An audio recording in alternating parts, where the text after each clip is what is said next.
Em nome do Pai, do Filho e do Espírito Santo. Amém. Caros amigos, estamos aqui mais uma vez no nosso canal Via Romana, dando continuidade à série Entendendo o Islão. Este é o segundo vídeo da série. Hoje nós falaremos sobre a relação entre Maomé e os judeus. E nós dividimos a exposição, faremos neste vídeo, em 3 partes. A primeira delas, trataremos a respeito da ascensão de Maomé aos céus. Na segunda, trataremos da descendência abraâmica de Maomé.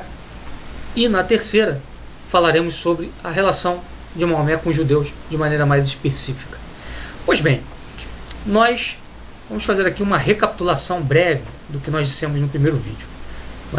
Nós falamos no primeiro vídeo que Maomé, ele era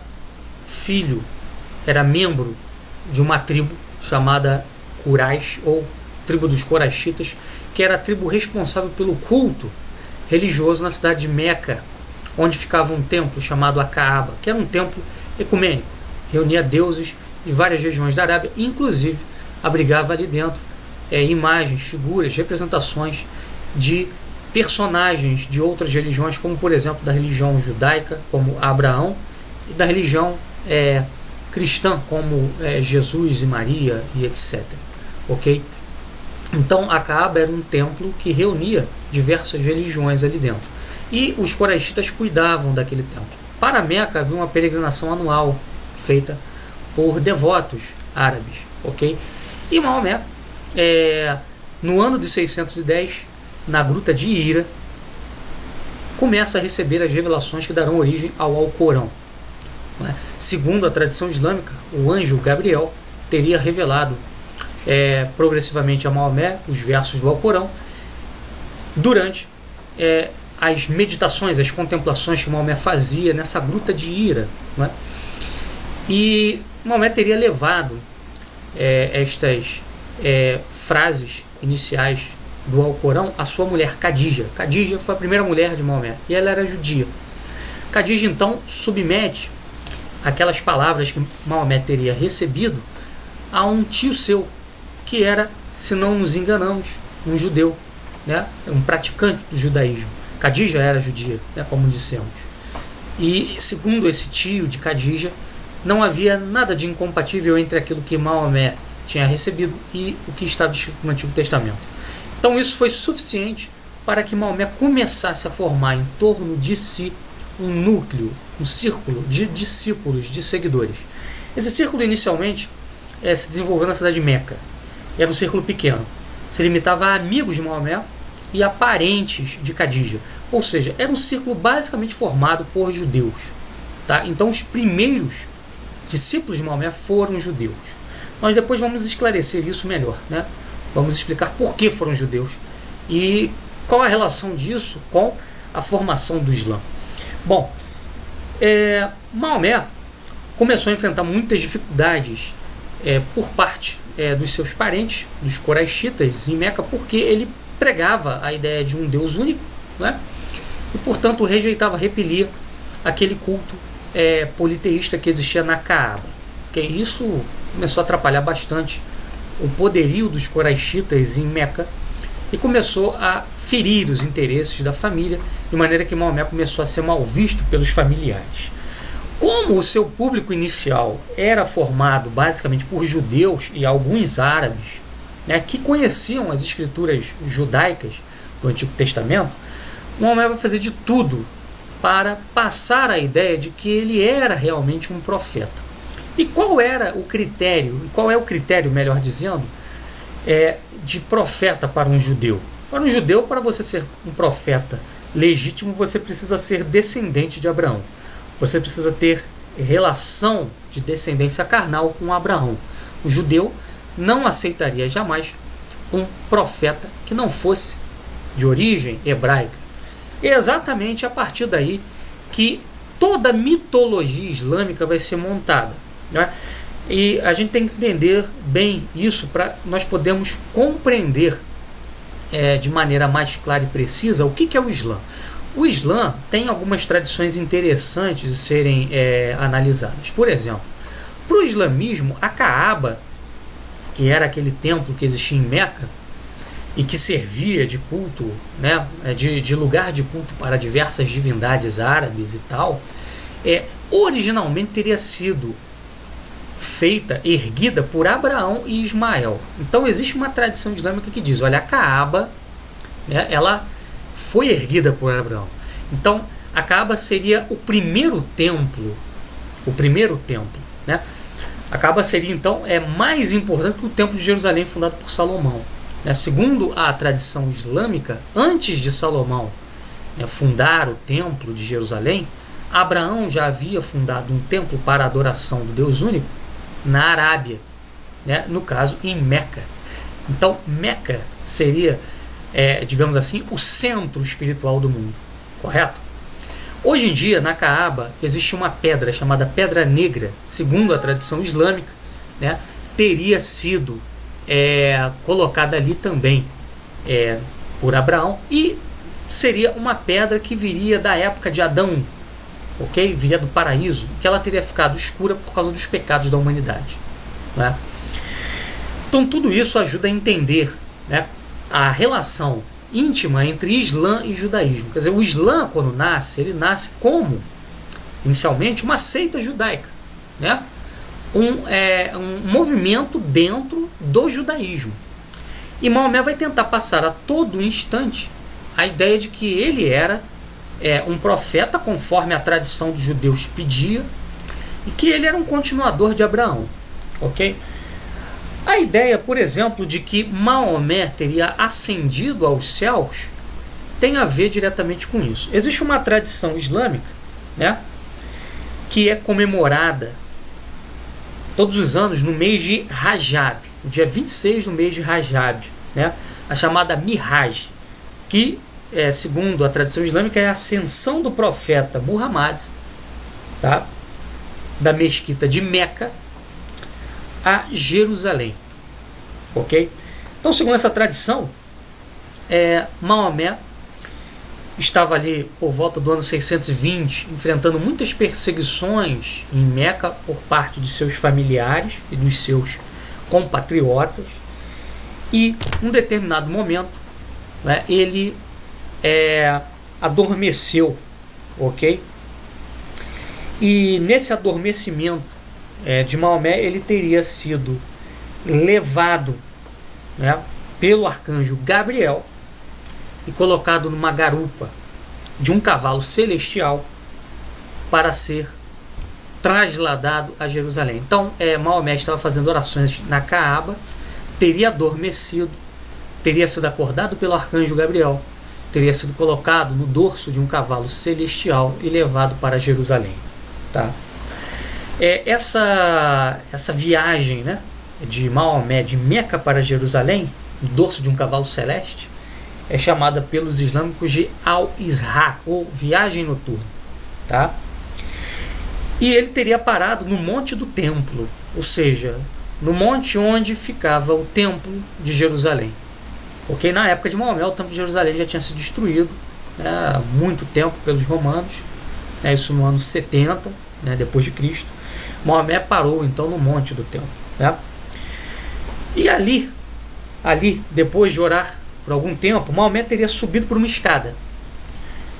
E depois de subir essa escada, ele teria sido elevado, segundo a tradição islâmica, aos céus. E teria visto os 7 céus, as 7 esferas celestes. Quais sejam? A primeira, presidida por Adão. A segunda, por João Batista e Jesus. A terceira, por José. A quarta, por Enoque. A quinta, por Arão. Desculpem. O sexto céu, a sexta esfera, por Moisés. E a sétima esfera, presidida por Abraão, que antecede o trono de Alá, né? E ali Maomé teria recebido a revelação das 5 orações diárias, ok? O Islã tem 5 obrigações. Uma das 5 obrigações são as 5 orações diárias. Então Alá teria revelado a Maomé de maneira direta, né, a realidade das 5 orações, e imposto isso como obrigação a todo muçulmano, tá? A todo indivíduo que quisesse ser submisso a Alá. Qual o grande objetivo do Islã ao contar esta tradição, ao reforçar esta tradição, né, e ao afirmar este acontecimento, né? Essa versão, né, da ida, da viagem de Maomé a Jerusalém, ela foi construída para convencer os judeus da origem divina das revelações dadas a Maomé. Por quê? Para o judeu, a revelação ela só pode ser dada, só pode ser feita na Palestina, na Terra Santa, tá? Na Terra prometida, ou seja, naquela terra que foi, né, designada por Deus ao seu povo, ao povo hebreu. Então, seria algo absolutamente sem sentido que alguém que se apresentava como profeta de Deus, né, não receber a revelação da parte de Deus na terra prometida. Então, por isso que o islamismo construiu essa versão da viagem de Maomé a Jerusalém, de uma viagem mística, né, de Maomé a Jerusalém, para legitimar a tese de que Maomé era realmente um profeta, ok? Historicamente falando, a respeito dessa viagem de Maomé a Jerusalém, não existe nenhum registro histórico confiável, né? A única coisa que existe são tradições que os islâmicos narram, que os islâmicos contam, mas nenhum dado histórico, nenhum dado material que confirme efetivamente esta viagem, ok? Uma coisa também muito interessante que distingue o Islã do cristianismo é que essas visões que Maomé teve, né, lá no Monte do Templo, elas remetem às tendências místicas do Islã, né? Maomé era um Hanif. Os Hanifes eram místicos que viviam meio que retirados das grandes cidades, uma vida contemplativa.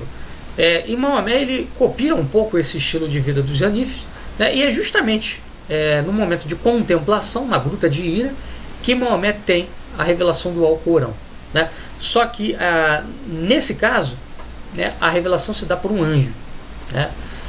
No caso da viagem de Maomé a Jerusalém, essa viagem mística, né, sobrenatural, ele recebeu a revelação das 5 orações de forma direta da parte de Alá, ok? Isso mostra o quê? Por exemplo, o cristianismo é uma religião muito fundada em fatos históricos, em narrativas históricas. Os evangelhos, eles são livros históricos, eles contam uma história, eles situam os fatos vivenciados por Jesus geograficamente, temporalmente, né, culturalmente também, né? Isso não acontece no Alcorão. O Alcorão não é um relato histórico. O Alcorão é uma suma de frases, de ditos, né, que teriam sido recitados por Alá a Maomé, ou seja, são frutos de uma experiência mística, né? Ou seja, o Islã é uma religião mística que se embasa numa experiência interior de Maomé. Quer dizer, não é uma religião que tem no fato histórico o seu fundamento, né? Por exemplo, o cristianismo ele se embasa numa pessoa concreta, que é Jesus Cristo, né? Jesus, sua história, seus milagres, né? Maomé não realizou milagres, né? O próprio Alcorão diz isso. A ressurreição de Cristo, por exemplo, é um fato histórico e que deixou rastros. O Santo Sudário é um exemplo, né? Hoje em dia estudado aí por especialistas da NASA. A ascensão de Maomé é uma experiência mística da qual não restam provas, a não ser a própria pura alegação de Maomé, mas isso não é uma prova, não é? Então, nós vemos por aí, né, que o Islã ele vai tentar a todo momento justificar-se perante os judeus, o que mostra que o Islã inicialmente era uma seita judaica, ok? Passando aqui para a segunda parte da nossa exposição, nós falaremos agora também sobre a pretensão dos islâmicos de que Maomé seja um descendente de Abraão, conforme afirmam as suas tradições. Bom, então a tradição islâmica diz que Maomé é descendente físico de Abraão, né? Ele teria uma genealogia que remontaria a Abraão. Inclusive existe uma genealogia dentro da tradição islâmica que faz remontar tudo, né, toda a família de Maomé a Ismael, e como sabemos, Ismael, filho de Abraão com a escrava Agar, né? Um critério importante, como eu falei, né, para os judeus, é que este homem, né, um profeta, né, no caso Maomé, teria que ser, se ele se apresentava como profeta, teria que ser descendente físico de Abraão. E os muçulmanos vão forçar o argumento de que Maomé era realmente descendente de Abraão através de Ismael. Ok? Bom, onde é que ele se baseia para dizer isso? Ele se baseia numa passagem da Bíblia, né? Gênesis 21, 13, 21. Ok? Essa passagem mostra Abraão expulsando Agar e Ismael, né? E lá nessa passagem diz assim que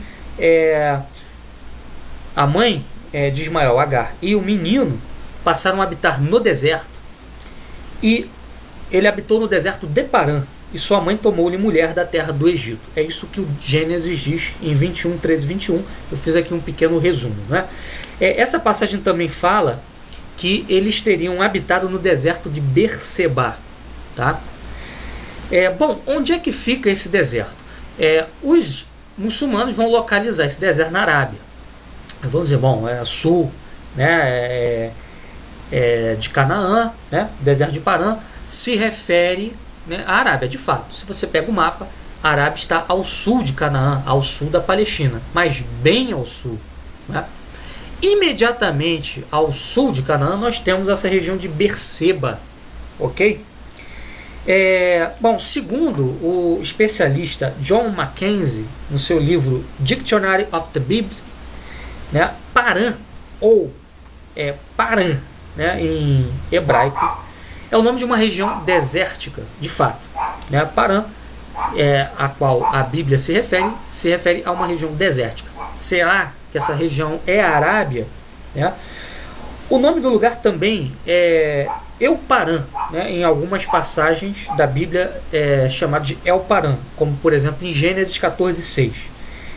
Essa região sem dúvida se associa ao deserto. Mas que deserto? Né? Alguns dizem que este lugar seja idêntico a Elat, né? Outros, né, dizem que o deserto de Parã, evidentemente, foi o lar dos ismaelitas. Isso está, inclusive, em Gênesis 21, 21. Ou seja, os descendentes de Ismael, né, habitaram esse deserto de Parã. A questão é se esse deserto de Parã, né, ou El-Parã, né, ou Elat, é a Arábia. Ele foi, né, segundo o Pentateuco, penetrado pelos israelitas após o deserto do Sinai. Então, segundo o relato do Pentateuco bíblico, logo depois que os hebreus passaram o deserto do Sinai, fugindo do Egito, né, durante o Êxodo, eles passaram por esse deserto. Bom, a gente sabe que o deserto do Sinai, a península do Sinai, ela faz fronteira com Gaza, né, com a faixa de Gaza. O que hoje nós temos como faixa de Gaza na época era a região da Filisteia, local habitado pelos filisteus, né?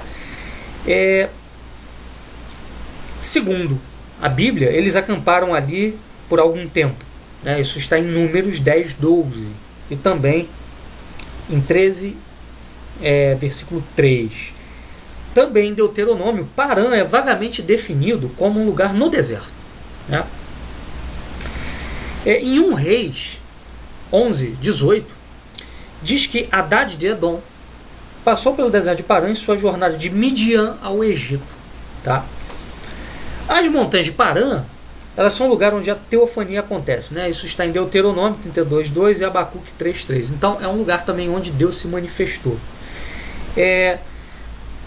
A maioria dos especialistas na geografia bíblica concordam que a região de Parã é a região do sul de Judá, não é a Arábia, né?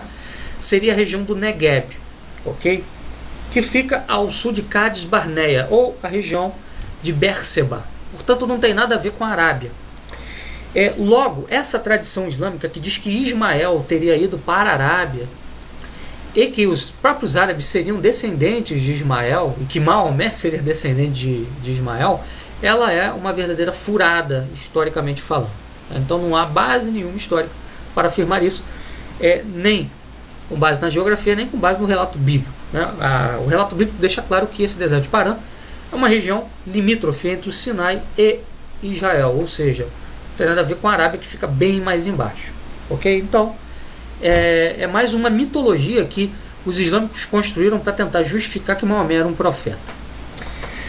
Vamos passar agora à terceira parte do nosso vídeo de hoje, esclarecendo aqui a relação entre Maomé e os judeus. Bom, o que acontece? Como a gente falou, Maomé ele começou a sofrer muitas perseguições por parte de seus familiares e ele teve que fugir para Medina, uma cidade próxima a Meca.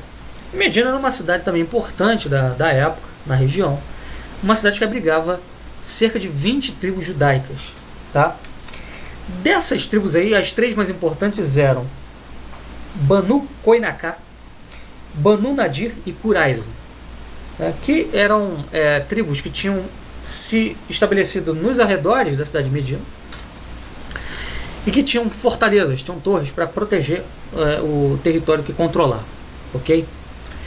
É interessante perceber o seguinte: os especialistas na história do Islã dizem que, alguns especialistas dizem que os judeus vão buscar em Maomé um líder que apoiasse as suas pretensões monopolistas, né?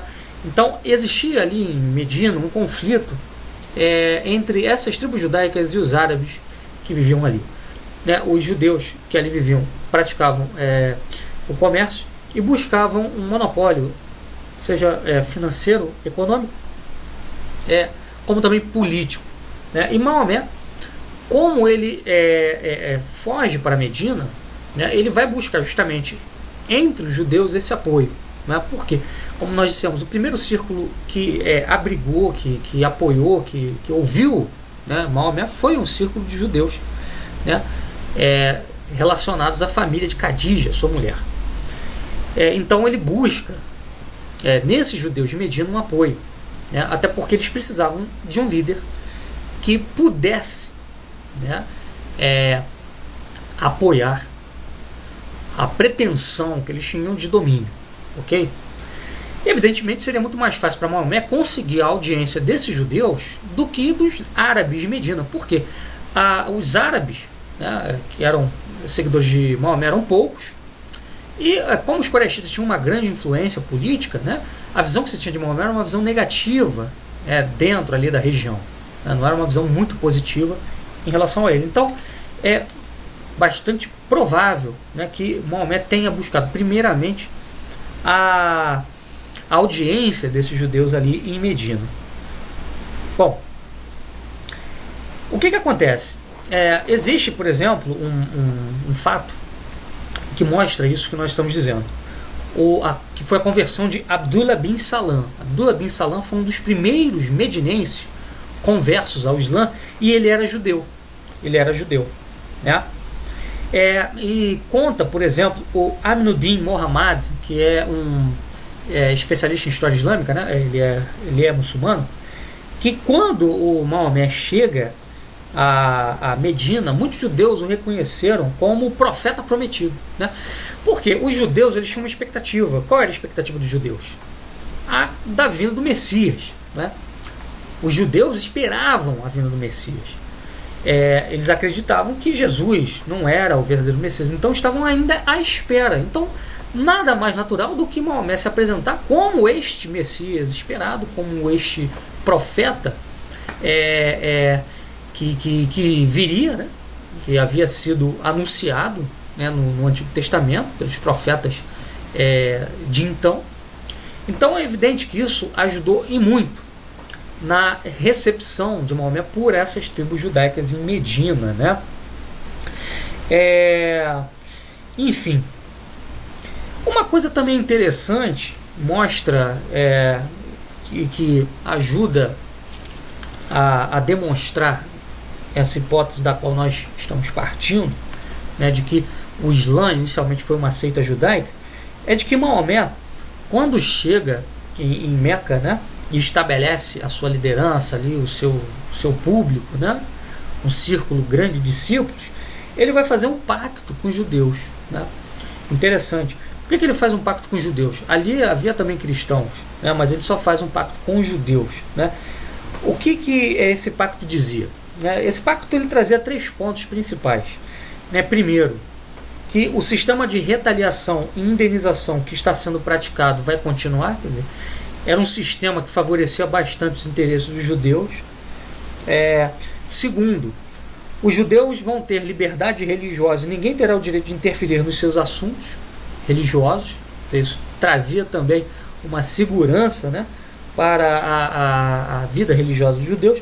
E por fim, tinha um terceiro ponto também interessante que dizia o seguinte: os judeus e os muçulmanos, né, aqueles que se submetem a Alá, se um deles estiver em guerra com terceiros, o outro terá de o apoiar, né? Então, assim, caso haja uma guerra, né, contra, por exemplo, os muçulmanos ali de Medina, os judeus terão que apoiá-los, né, e vice-versa, ok? Uma coisa também importante se notar é o seguinte: Maomé apresentava Alá como o mesmo Deus de Abraão, tá? Só que ele dizia evidentemente que ele era o maior dos profetas, né, o último dos profetas, aquele que tinha sido prometido por Deus a Moisés, né, que segundo a profecia que está em Deuteronômio, se não nos enganamos, né, Deus promete a Moisés que um dia apareceria um profeta tão grande quanto ele, né? Nós cristãos sabemos que essa profecia se cumpre em Jesus Cristo. No terceiro vídeo nós falaremos disso. Mas para os islâmicos a profecia se cumpriu em Maomé. Então Maomé se apresentava como um profeta como os outros, e por isso a sua audiência entre os judeus era muito grande, ok? Uma questão interessante, né? Haverá algum exemplo igual, né, de qualquer profeta ou reformador religioso, né, ou líder religioso que tenha feito um tratado de paz com os que professam uma fé rival? Né? Nós desconhecemos completamente um exemplo desse tipo, né? Jamais houve um exemplo igual, né, desse. Maomé, fundador do Islã, fazendo um acordo de paz com os judeus, né? Por que não houve um pacto igual a esse com os cristãos da Arábia? Por quê? Porque em todas as terras cristãs conquistadas pelos muçulmanos, o resultado praticamente sempre foi a extinção do cristianismo, ou a sua submissão, né? Evidente, né, que este pacto de aliança entre judeus e muçulmanos reforça a hipótese de que no início, né, Maomé foi tido como o quê? Como Messias por uma seita judaica da Arábia, né? Então, no início, o Islã foi uma seita judaica, né? No início, o Islã e o judaísmo dentro da Arábia eram a mesma coisa, né? Não havia grande diferença. Isso deixa ainda mais evidente, né, o porquê, né, da insistência do Islã em tentar demonstrar que Maomé recebeu uma revelação em Jerusalém e era descendente de Abraão, ok? Agora, é claro que nem todos os judeus na Arábia concordavam que Maomé fosse o Messias, né? Alguns judeus, uma seita, né, dentro do judaísmo, uma parte do judaísmo árabe, acreditou que Maomé realmente fosse o Messias prometido, né? Outros não. Agora, quando essa divisão ela se deu, quer dizer, quando a cisão entre judeus e islâmicos se efetivou? Bom, aí nós temos que contextualizar. Bom, Maomé, ele foge para Medina, né, e ele vai, depois de alguns anos, ele vai tentar fazer uma peregrinação a Meca, a Caaba. Mas ele sofre bastante dificuldades para fazer essa peregrinação.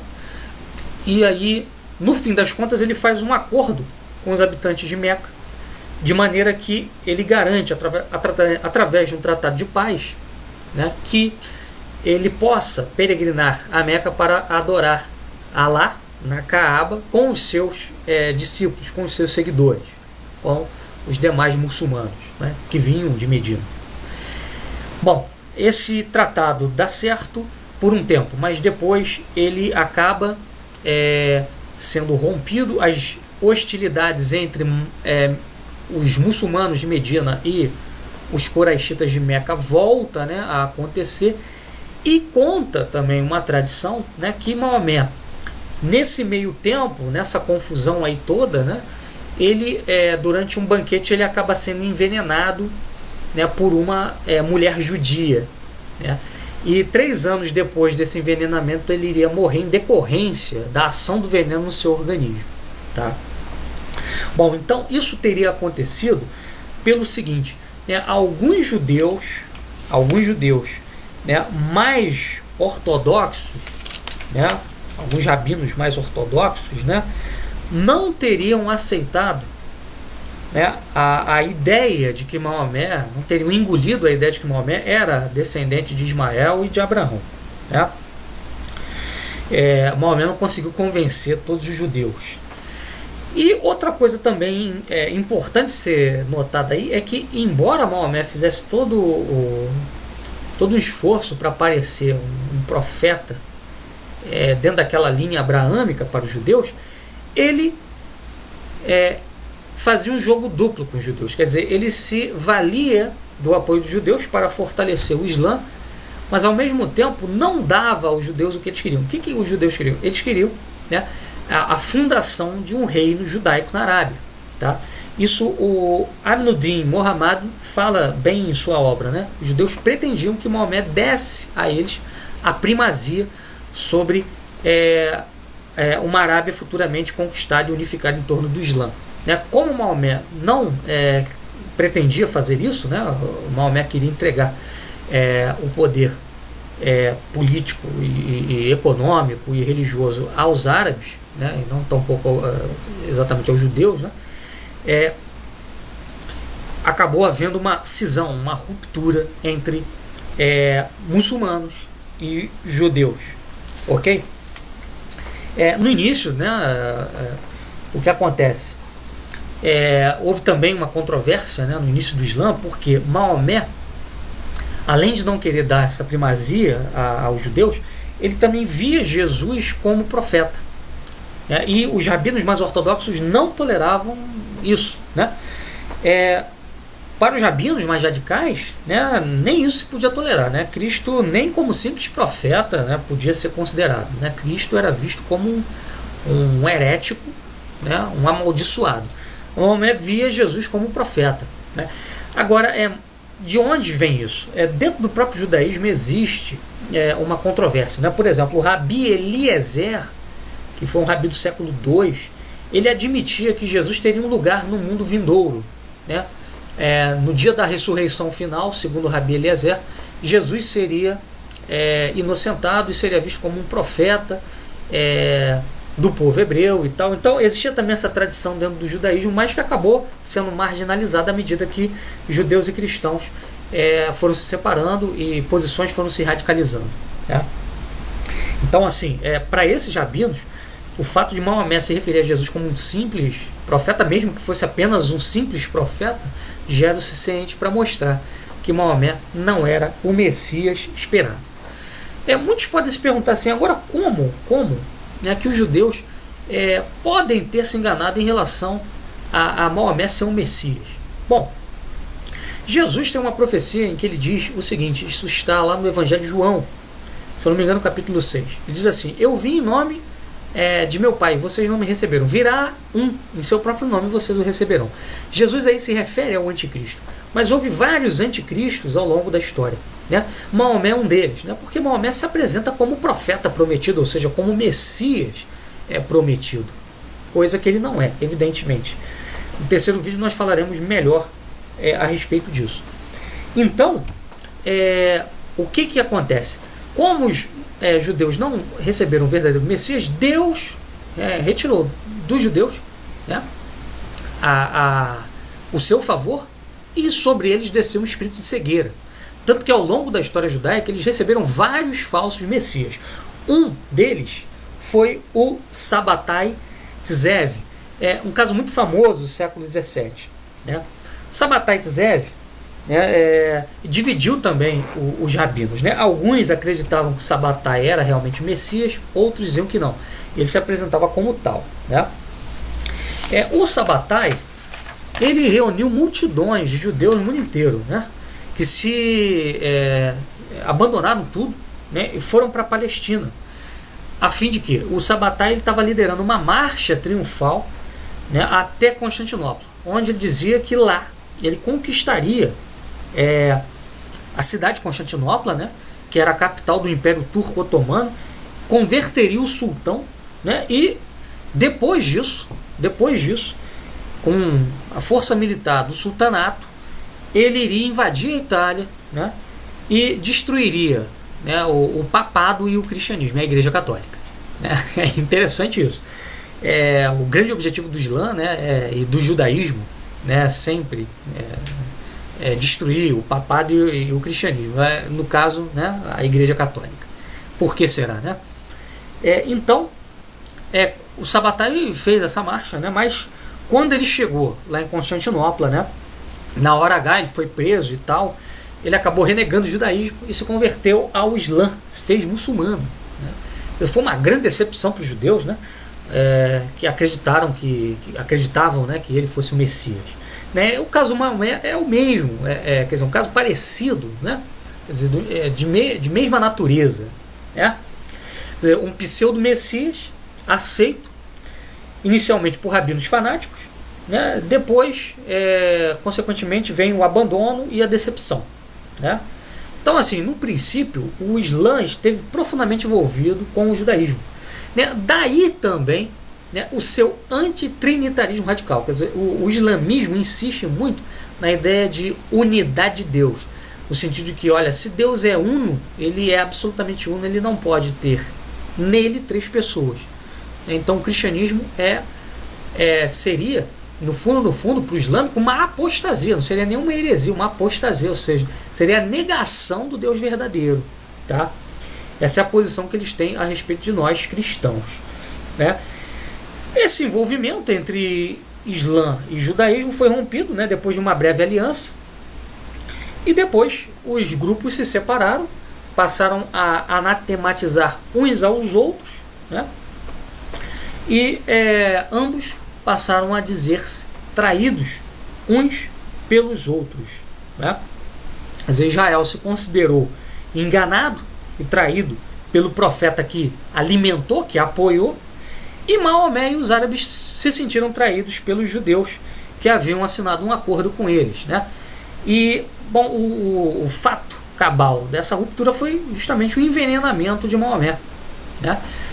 Por uma judia, como conta a tradição islâmica. Né? Então aí estaria, nesse drama, né, uma das causas principais hoje da oposição entre Israel e o islamismo, Israel e o mundo islâmico. É a partir disso que nós podemos explicar essa situação. O interessante disso tudo é que, após todos esses acontecimentos e a morte de Maomé, né, com o correr do tempo, Maomé passou a ser visto pelo Islã, né, como uma espécie de Messias, como um santo. Né? O Albert Hourani, na sua obra A História dos Povos Árabes, diz assim na página 213: com o correr do tempo, o profeta e a sua família passaram a ser vistos na perspectiva da santidade. A intercessão do profeta no juízo final para os muçulmanos, acreditava-se comumente, atuaria para a salvação daqueles que tinham aceito a missão dele. Maomé passou a ser considerado um ali, santo, além de profeta. Bom, então Maomé passa a ter, dentro do Islã, também um papel de mediador entre os homens e Alá. Né?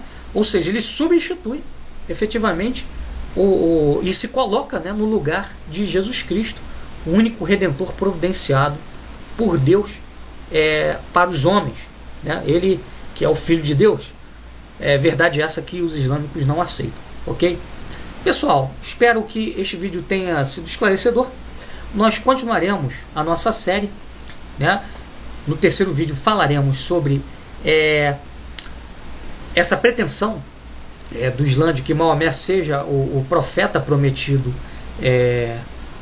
no Antigo Testamento. Nós tentaremos desconstruir isto aqui com base bíblica, histórica, e nos despedimos de vocês desejando aí uma boa semana. Fiquem com Deus, até o próximo vídeo. Em nome do Pai, do Filho e do Espírito Santo. Amém. Até a próxima.